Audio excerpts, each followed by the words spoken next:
Camino Francis from Roncesvelles to Zuburi. Apologies if I mispronounce any Spanish towns along this journey. So right off the bat, I started before the sun even rose, came across this village first thing with a few fellow pilgrims. And this particular village was actually reported to have hung witches. You read about it in the guidebooks. There's more history there if you want to look into it. You're going to see a lot of horses along the way. And again, this is before the sun rose, and this is after. So one of the benefits of being able to do this after my journey has already been completed is that I get to look back and see what were my favorite moments. This is probably one of my top sunrises of the whole journey.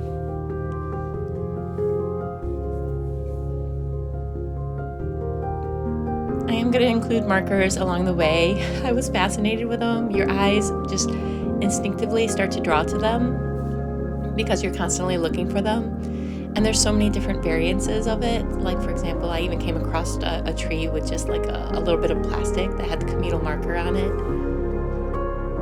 And I love the green pathways. And I think this is actually my first view of the Pilgrim Monument with the windmills. If anyone knows, leave a message in the comments below.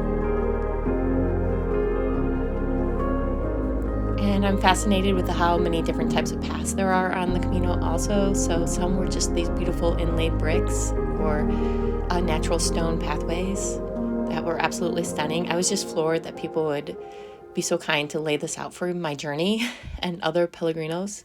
And there's a cairn. So what happens is pilgrims would actually just stack stones on top, like to say that I've been here. And then here it is. You see this in a lot of films, a lot of YouTube videos about pilgrims.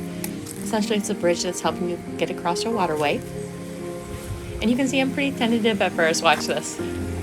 One step, one step, one step. I do get braver.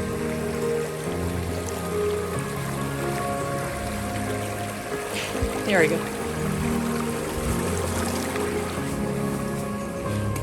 And I did it. Just little things, little accomplishments that kind of help build confidence. And then here's a little trail magic from a lovely elderly lady and her son. And another view of a different type of path I'm going to be walking on that day. I will note that going into Zuburi, the shale and the shifting rocks going down that hill were absolutely brutal. Boy, cutting into the feet, cutting into your soul. It was a challenging journey heading down into Zuburi. And so again, not all of the path is going to be this nice smooth or, lovely laid out rock. Some of it's actually very rugged. And I love the greenscape and I love the green tunnels. And here again, another nymph. This one's got a little boudet. And I came across a lovely lady from Portugal right over there where all those white signs are to the right.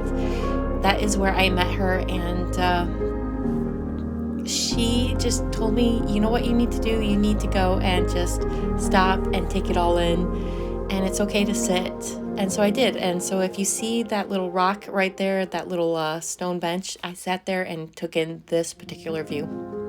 And it was absolutely stunning. And I had a lot of pilgrims walking by going, "Are you okay?" I got asked that a lot.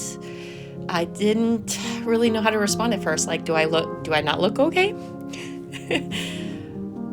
Can a girl just sit and take in the beauty of nature? Like this tree that looks like a dragon?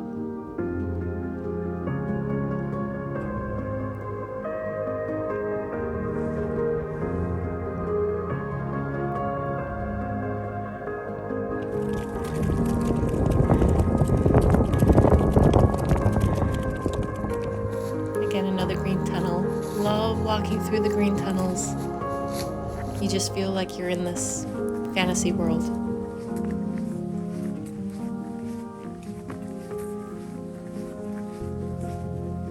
Another nymph.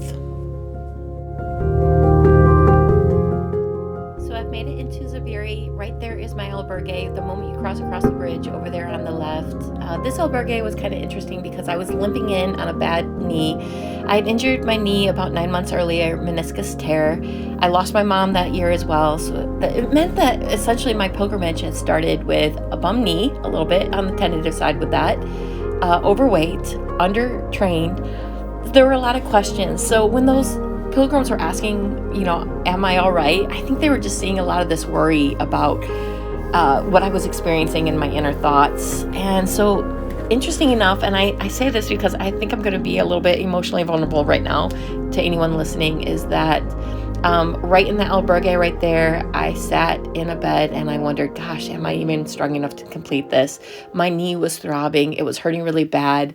That downhill with all the shifting shale had definitely tweaked things in my knee. And I was starting to worry that I wasn't going to be strong enough. I went down into the kitchen / dining room / fireplace where you dry your clothes. And the first thing out of a male pilgrim's mouth was, this is a horrible time to be doing a pilgrimage. The weather is horrible. It's wet. It's rainy. It's cold.